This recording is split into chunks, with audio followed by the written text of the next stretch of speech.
Pada hari ini Sabtu, tanggal 26 Februari tahun 2022, Bibi Ardiansyah berulang tahun.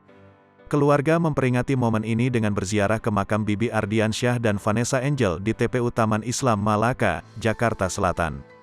Berdasarkan pantauan, Haji Faisal ziarah bersama istri serta anak-anaknya. Hal itu diketahui dalam video yang diunggah di kanal YouTube Intens Investigasi, Sabtu, tanggal 26 Februari tahun 2022. Mereka turut mengajak putra sematawayang Bibi dan Vanessa, Gala Sky Ardiansyah. Hari ini kami sekeluarga berziarah ke makam almarhum anak kami dan Vanessa, kata Haji Faisal. Memang masih tercium aroma-aroma ulang tahun bagi kami. Sehingga pada hari ini kami sempatkan bersama-sama mengirimkan doa untuk almarhum anak dan menantu kami, sambungnya.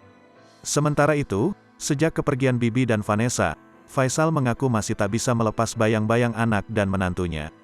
Sampai sekarang, bagi kami masih sulit untuk melupakan, masih sulit untuk menerima kenyataan ini, ucap Faisal. Meski sulit menerima kenyataan, Haji Faisal hanya bisa berserah kepada Tuhan.